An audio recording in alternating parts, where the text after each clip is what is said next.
What's going on, everybody? I'm Johnny Brook. Welcome back to another Crafted Workshop video. I think this is episode number 12 of the Weekly Maker Roundup, so welcome back. I think I'm gonna move this to every other week. I'm getting just crazy busy with all the projects I've been working on, and I'm also starting a podcast with a few friends of mine. It's called The Crafted Podcast. I'm gonna be doing it with James Wright from Wood by Wright and Zach Eberholz from ZH Fabrications. It's gonna be live streamed every Thursday night at 8 p.m. Eastern. So if you want more information on that, check out the website. It's craftedpodcast.com. If you don't want to do the live thing, if that's not interesting to you, the episodes will come out Wednesdays. So just look forward to that next Wednesday, basically. So we're filming the first episode, not filming, I guess recording the first episode tonight at 8 p.m. And then I'll give myself a couple days to edit it, and it'll launch next Wednesday on iTunes, Stitcher, Google Play. Basically anywhere podcasts are available, you'll be able to download it. Hopefully you guys enjoy it. It's all about making stuff by hand. We have a pretty diverse background. James, I know, used to be like a welding instructor. He's done some set building kind of things, chain mail. I think he's done leather work as well. Obviously I do a lot of wood and metal stuff. Zach is kind of in the same boat, a lot of wood and metal, but the one real big difference is that James obviously uses nothing but hand tools. So he'll add a really nice, unique perspective to the podcast.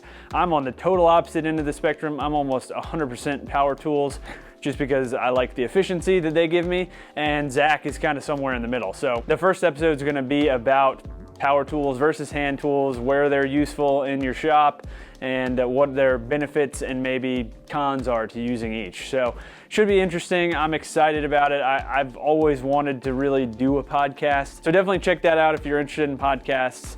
Go ahead and get subscribed. The feed is already on all the places I mentioned, so you can go ahead and get subscribed and get ready for the first episode to launch next Wednesday. I also launched my conference table build this week. This was the biggest project I have ever done, bar none. I mean, just completely intense.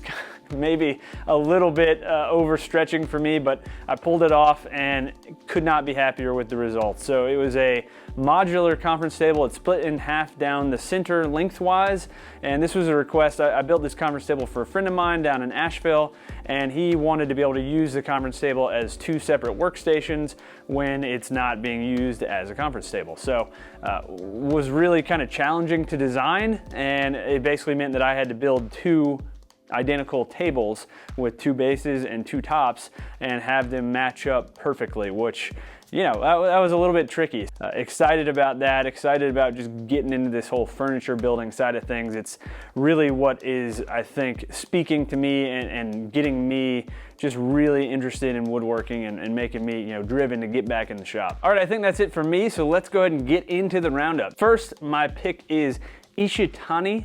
It's a, I guess, Japanese YouTuber, and he is an incredible furniture builder. This past week he built a bed, and just beautiful design. He has a lot of, I think, Danish influence to his pieces. I've been following him for a little while and just recently kind of binged on a lot of his videos.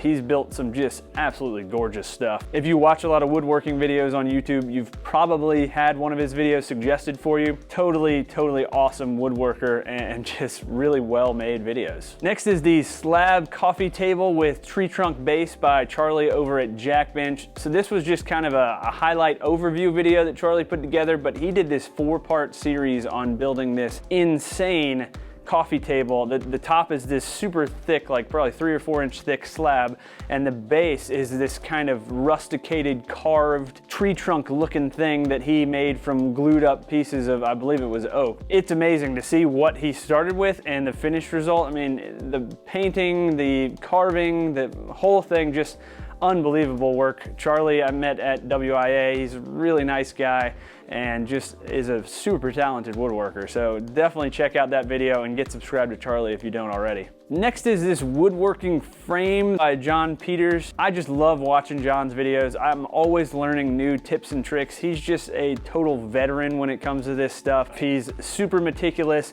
His builds are just dead on, accurate, clean. He's recently done some really cool stuff with building a little patio outside for his grill and building a countertop and sink area for that station. This project was just a little frame that basically spins around on a dowel and allows you to display 2 different pieces of artwork. Really clean and simple, and a great idea if you've got little pieces of artwork that you want to display. So definitely check out Jon. He's an awesome woodworker. Next is part 2 of the Workbench build from Spareroom Woodworking. I met him at WIA as well, and he's just making some really nice videos.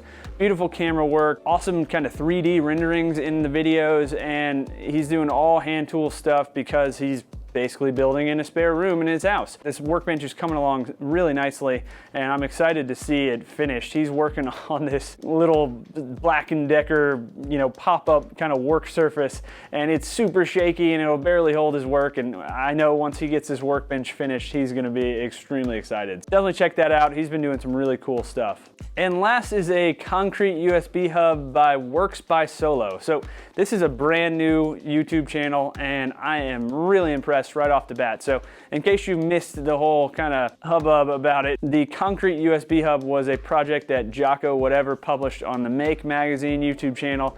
It immediately got a ton of downvotes and negative comments, and the kind of maker community rallied behind him and supported him, and now it's turned into this whole thing where like dozens of people are making these concrete USB hubs. So this one by Works by Solo is by far the best one I have seen so far.